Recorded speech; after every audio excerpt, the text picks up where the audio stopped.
It's lights out, everybody, and welcome back to the Low Downforce podcast, the For Friend Formula One podcast. This is our second year doing this podcast. We absolutely love it, but it might be your first season getting into Formula One. We're fairly new to the sport. You might be even newer, so we have F101. We have a series of episodes going still high level, but a little more into the detail on different aspects of Formula One, why it's the greatest sport, why we love it so much. We already did F101, the basics. Now we have F101 qualifying. That's right. It's not just about the races. It's about qualifying as well. I'm with Matt. I'm with J9. I'm with Josh to kind of take you through some other parts of the race weekend, not just the Grand Prix Sundays that everybody tunes into. Yeah, so qualifying, it's the first real session that matters after the practice sessions. And qualifying is important because it sets the starting positions for the race, which is a huge deal because a higher grid position gives drivers a better chance, one, to avoid incidents at the start of the race. Two, some tracks are just harder to pass drivers than others. So starting up front is huge.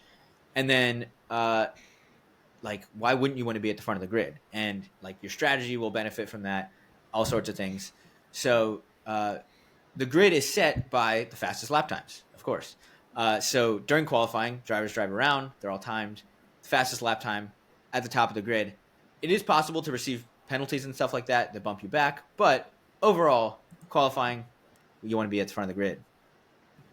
Yeah, and qualifying is a big deal. Let's talk about how it actually works. So there's 3 rounds. Q1, Q2, and Q3 are what you'll see on the screen. That's also what people will just refer to them as. Q1 is 18 minutes. Everybody's on the track. And essentially you just try and set the fastest time. And at the very end of that qualifying session, that 18 minutes, the 5 slowest drivers, they're going to be disqualified essentially from the next session. So then you move into Q2. Again, that's 15 minutes and 15 drivers. And they go out, do the exact same thing for a little bit less time. And then the same process continues where the last 5 drivers, the slowest 5 drivers, do not make it to Q3, where there are only 10 drivers competing for pole position, which is essentially the first place there on the grid. So you'll often hear people just say pole. And, it can be messy, to be honest. There's some times that weather shakes it up. A driver can have their lap reset. We'll talk a little bit more about some of the rules. There is sprint qualifying. We're not going to get into that here. We have a totally different sprint episode that we'll talk about exactly how the qualifying works. And there's a lot that goes into how people run their qualifications. So, we'll talk more here in a second about strategy and how the teams actually decide what they're going to do for that. I don't know, 47 minutes? Yeah. And I think when it comes to racing and you're looking at strategy, there are really 2 overall areas that you're going to look to get better at. One would be the physical car, what's on the car that you're going to change, because you can't quite necessarily change your driver. And the other would be your strategy of when you do things and how you do it, not necessarily on the car, but how do you drive? So we'll first look at the car specifically in your strategy. And this goes for qualifying, but it goes for racing overall in general. Here, you're going to have your tires and the weight of the car being the biggest thing. So your tire strategy is really interesting. You have different types of tires depending on how you want to drive.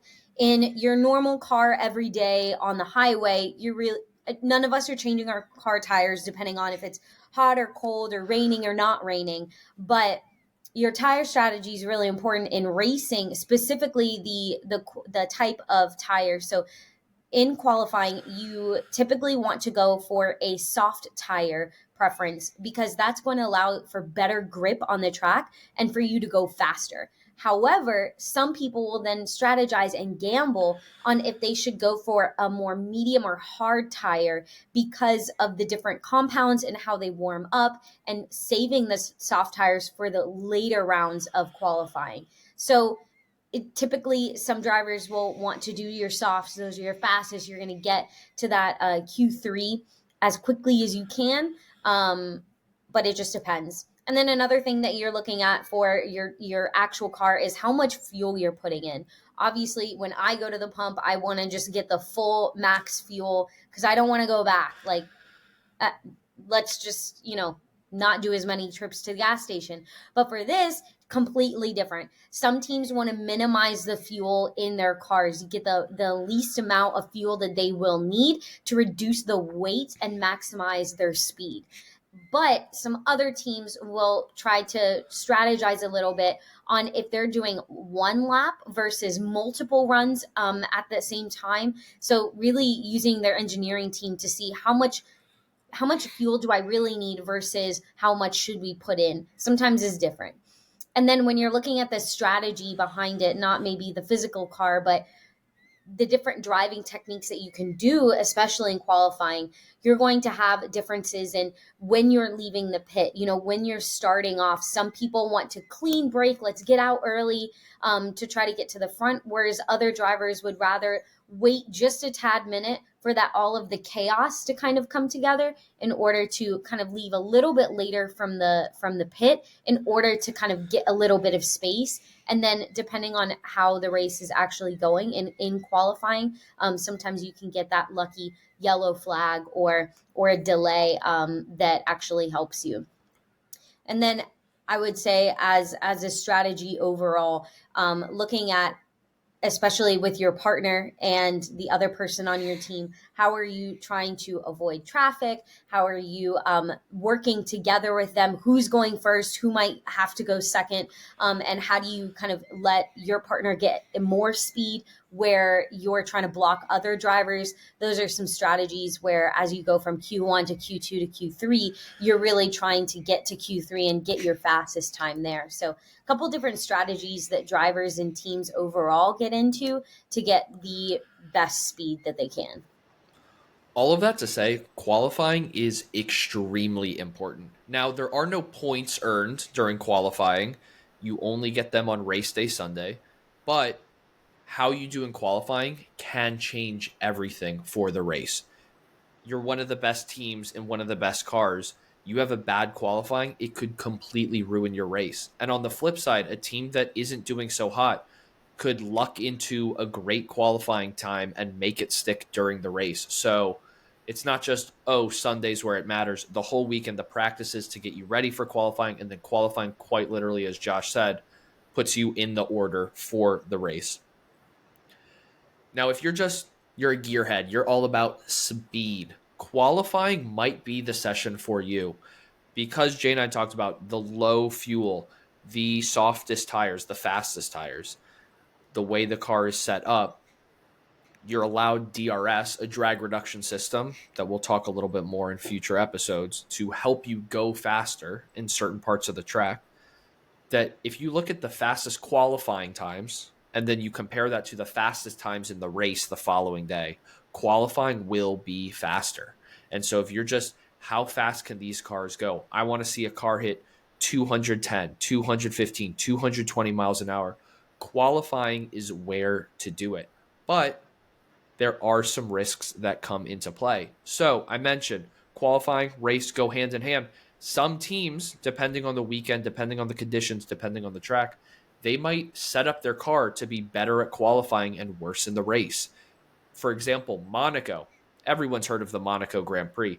It's very hard to pass cars during the race, so qualifying is only more important because if you can set up your car for that, qualify even better, you have a better chance of staying there during the race.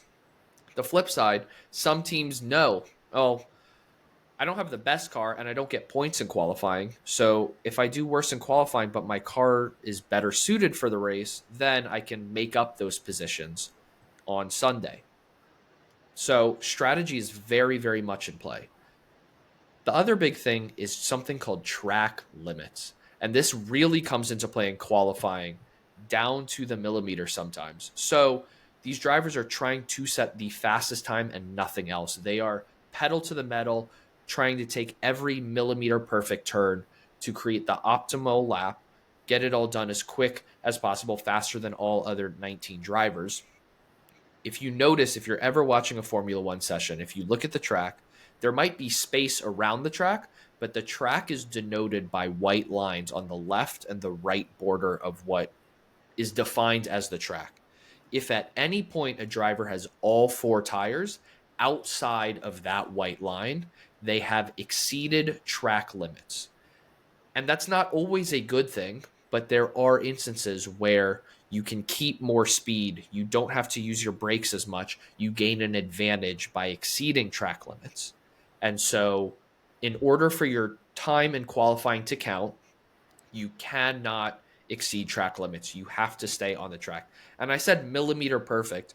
Oscar Piastri, one of McLaren's drivers, had a lap time deleted in Austria for less than a centimeter over the white line. So it really is precision perfect. These drivers are on a knife's edge trying to get everything out of the car, go as fast as possible.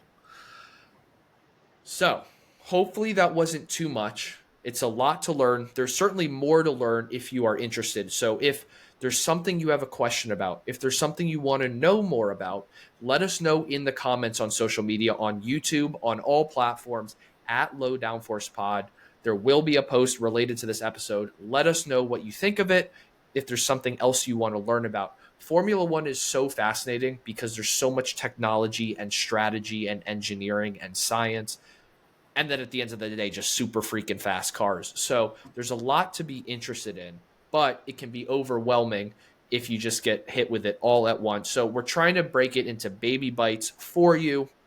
So help us out. If there's something you want to learn about, if there's something we weren't clear enough about here, let us know so we can follow up on that, get you even more excited, more into Formula One as we are. As I mentioned, there are other F101 episodes coming. There's already been one out, so be sure to check that out as well if you missed it. But until then, stay speedy. We'll talk to you soon. Goodbye.